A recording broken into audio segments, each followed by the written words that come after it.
เสียงคนมักลำสิ่งเนจักบาท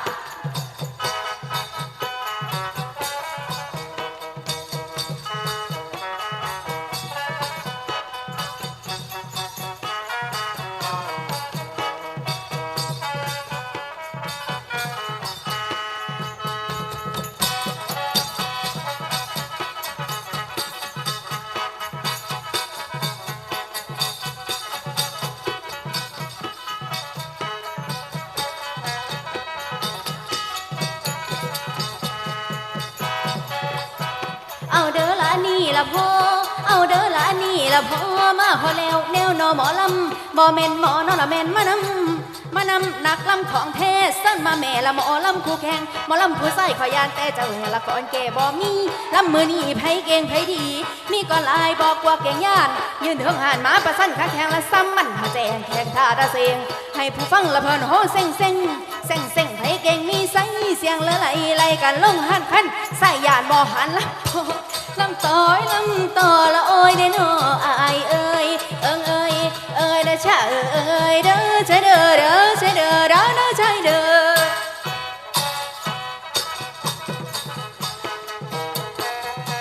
บ่แม่นไปกินก่อยหมูมาบ่นี่โอ้ยไปลืมบอกอีเมียเจ้าภาพว่าจะเสียเอาหมูให้หมอลำผู้ชายกินเด้อ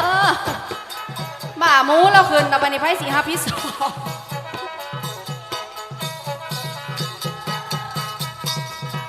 พ่อไอ้เพิ่นนั่นหาเสือของข้อเล่าแกนี้ลำมือนี่มีแข่งมีเสงเป็นนักเล่นไฟลำมาแล้วยานนั่นเด้อยานผู้ชายนั่นละเมียนเสียแขวอันแนวลำบ่เก่งมาเสงบ่ได้ไปแม่เล่นจังสั่นแต่ว่าลำสิ่งนะอีแม่เนาะ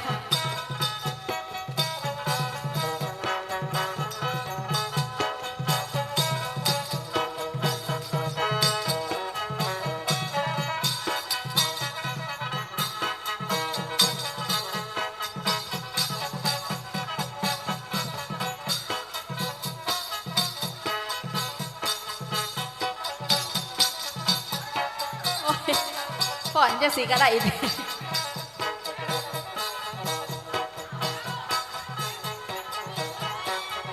เริ่มสีหยานหมอลำพูใส่นะได้ปะ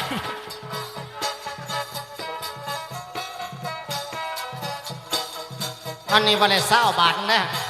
เขาได้100 บาทสักหันเพ่โอ้ก็ใน100 บาทซักจนหันเพ่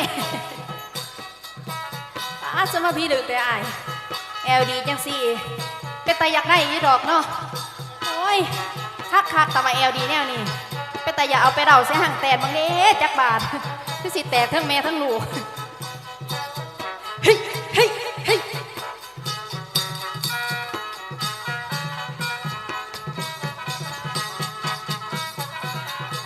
โดยขอยืมเพลงฟังนี่มาลองให้เพื่อนฟังในจักเพลงคือบ่คือก็ว่าสาฟังในเด้ออีเมเด้อ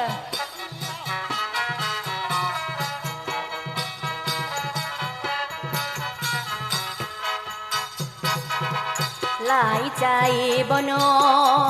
ปากหวานแม่นบ่ถ้อยคำมาอ้อยใจเห็นหน้าว่าหา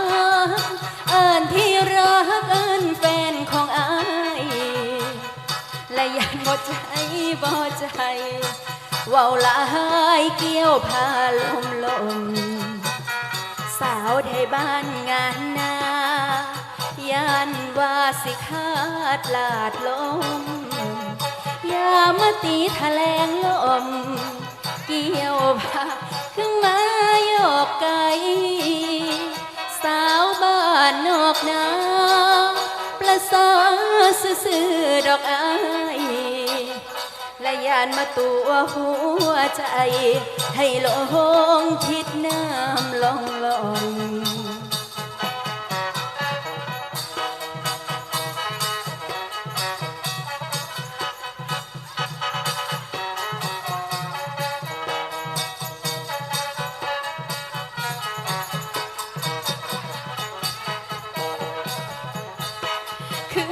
ต ตัวน้องให้ลงคำว่าเนยานเป็นต่างคือตัวน้องให้ลงคำว่าเนยานเป็นต่างคือหาทางสิอาจปานเมียนให้หลงลองปองใจจังแม่นไอ้เว้าไงเอาเหลือหาทั้งเฟื่อหาหันมาไกลโจโจไว้อย่าสูญไก่เด้อพี่โจโจไว้อย่าสูญไก่เด้อพี่อาการแบบนี้แหละจักสิเอิญว่าจังใดอาการแบบนี้จะสิเอิญว่าจังไหนเนาะเอิญว่าจังไหนเอิ้นง่ายๆสองคำป้าหมู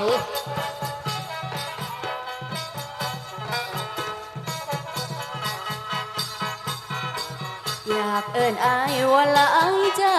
ได้บ่น้ออายเกี่ยวใจผู้ใดแน่เคยจีบสาวหลายคนแจกลายหล่นสะสายเวคงแชทอ่อนแอนั่นแม่เมื่อยามหลับตาเอิญว่าคนหลายใจใช่ไหมใช่ไหมพบเลยก็หวานตาเคยได้เห็นจังอยู่หลายครั้งจังหารกะว่าหลบลอยใจผู้ใดมาเกี่ยวพาปากหวานปลาหานใจแบบใดน้อใจของอายแบบใดน้อใจของอายคือหลายทางเกี่ยวทางแวหักตัวหรือว่าหักแท้ได้แน่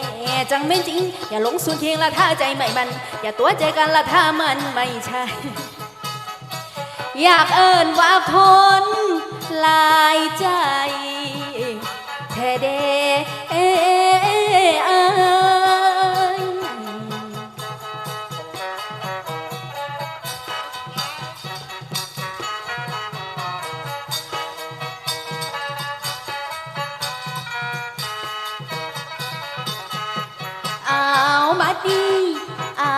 บัดนี้สิหาไล่มอละส่วนลงไว้ก่อนละอ่อนส่วนเออายเอ้ยเอ้ยฮิเอ้ยฮิเอ้ยนะชาเอ้ยเด้อใช่เด้อใช่เด้อนะใช่เด้อ